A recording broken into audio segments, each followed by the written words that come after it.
பிரியமானவர்களே, இயேசுவின் நாமத்தினால் உங்களை வாழ்த்துகிறேன்.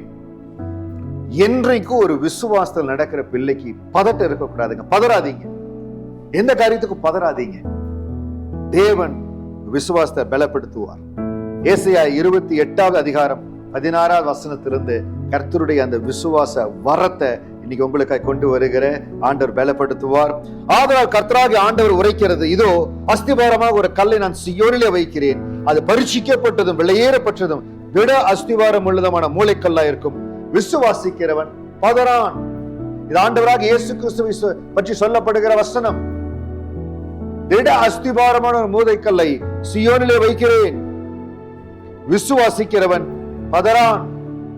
இயேசுவின் மேல விசுவாசம் வைக்கிறவர்கள், ஆண்டவர் மேல விசுவாசம் வைத்து, என்னை ரட்சித்த ஆண்டவர், என்னை தெரிந்து கொண்ட ஆண்டவர், தாயின் கருவில் உருவாகும் முன்பே என்னை பெயர் சொல்லி அழைத்த ஆண்டவர், அவர் மேல நான் விசுவாசமா இருக்கிறேன், ஒரு நாள் நான் கெட்டு போக மாட்டேன்.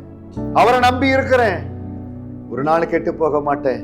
வசனம் சொல்லுகிறது, அஸ்திபாரமாக ஒரு கல்லை சீயோனிலே வைக்கிறேன். அவர்தான் நம்ம அஸ்திபாரம், தேவன் தான் நம்ம அஸ்திபாரம், அவர்தான் நம்ம மூளைக்கல். ஒரு நாளும் கெட்டு போக மாட்டேன். விசுவாசிக்கிறவன் பதறான். அவரை விசுவாசிக்கிற நம்ம ஒரு நாள் எதிலையும் பதறக்கூடாது. ஏனென்றால் ஆண்டவர் இந்த பூமியில் இருந்த பொழுது, புதிய ஏற்பாட்டில் ஆண்டவர் எப்படி நடத்தினார் நம்ம பார்த்திருக்கிறோம். பெரிய சுனாமி போல அலைகள் எழும்புகிறது. இந்த சீஷர்கள் கலங்கி போய், ஐயரே நாங்கள் மடிந்து போறது உங்களுக்கு பிரியமான்னு சொல்லி கேட்கிற பொழுது, ஏன் விசுவாசிக்கிற நீங்க ஏன் பதறனீங்க, ஏன் எப்படி பதறனீங்கன்னு சொல்லி ஆண்டவர் கேட்கிறார். இன்னைக்கு அதே ஆண்டவருடைய வார்த்தை உங்களை நோக்கி வருகிறது. ஆண்டவர் உங்களை விசுவாசத்துல பலப்படுத்தி இருக்கிறார், விசுவாசத்தை குறித்து உங்களுக்கு போதித்து இருக்கிறார். உங்களுக்குள்ள ஒரு விசுவாச வரம் இருக்கிறது. ஏன் பதட்டப்படுறீங்க? நண்பர்களுடைய வார்த்தை, ஏதோ சில இடத்துல உறவினர்களோட கம்பேர் பண்றீங்க. கம்பேர் பண்ணாதீங்க. நமக்கு நியமித்திருக்கிற ஓட்டம் வேற, கர்த்தர் உங்களுக்கு வைத்திருக்கிற ஓட்டம் வேற. அவர்களுக்கு தேவன் தேவையை சந்தித்த விதம் வித்தியாசம். உங்களை ஆண்டவர் அற்புதமா சந்திக்க போற விதம் வித்தியாசம். 5 அப்பத்தையும் 2 மீனையும் பெருக செய்கிற வல்லமை ஆண்டவரிடத்தில் இருக்குது. இன்னைக்கு நீங்க சொல்லணும், 2 கொரிந்தியர் 9:8 படி, நாங்கள் எல்லாவற்றிலும் எப்பொழுதும் சம்பூர்ணமா இருக்கும்படியாய் எங்களுக்கு சகலவித கிருபையும் பெருகும்படியாய் கிருபையை பெருக செய்ய வல்லவராய் இருக்கிறார். விசுவாசிக்கிற ஒரு மனிதன் எப்ப தெரியுங்களா பதறுவார்? வாக்குத்தத்த வசனங்களை அறிக்கை செய்யாமல் இருக்கிற பொழுது, வசனத்துல ஊன்ற கட்டப்படாமல் இருக்கிற பொழுது.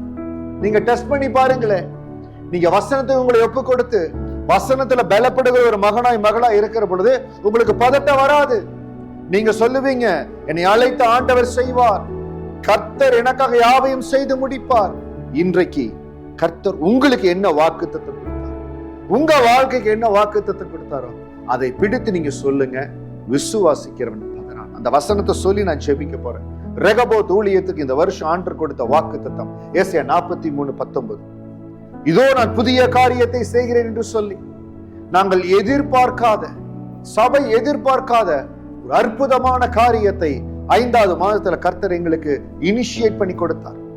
அது வந்த பொழுது எங்களுக்கு ஒரு விசுவாசம். ஏன்னா புதிய காரியத்தை செய்வேன்னு வருடத்தின் ஆரம்பத்தில் வாக்கு கொடுத்தவர் அநேக குடும்பங்கள், அநேக வேலைகள்ல அற்புதத்தை செய்து கொண்டே வருகிறார்.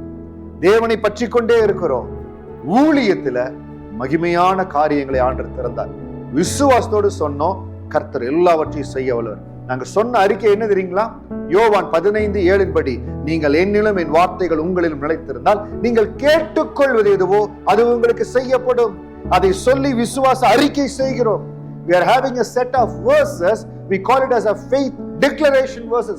சபையாய் நாங்கள் அறிக்கை செய்கிறோம். பெரிய தேவை இருக்கிற ஆண்டவர் சந்திக்கணும். யாத்திராக 36:7 வசனத்தின்படி எல்லா தேவைகளை சந்திக்கும்படியா தேவைக்கு அதிகமா இருந்தது என்று யாத்திராகம் நாட்கள்ல அவர்கள் அனுபவித்தது போல நாங்கள் அனுபவிக்கணும் ஆண்டவர் என்று சொல்லி நாங்கள் ஜெபித்துக் கொண்டிருக்கிறோம். பதறல, விசுவாசிக்கிறேன் பதறான். இன்றைக்கு உங்களை உற்சாகப்படுத்துகிறேன். கர்த்தர் உங்களுக்கு என்ன வாக்கு கொடுத்திருக்கிறாரோ அதை பிடித்து விசுவாசத்தோடு ஜெபிங்க. நீங்க பதட்டப்பட மாட்டீங்க, தைரியமா தேவைகளை மேற்கொள்ளுவீங்க. கர்த்தர் தேவைகளை சந்திப்பார், உங்களுக்கு தேவையான எல்லா ஒத்தாசை கொடுப்பார். கர்த்தருடைய அனுக்கிரகமும் ஆறுதலும் பலனும் உங்களோடு கூட இருப்பதாக. God bless you. God bless you.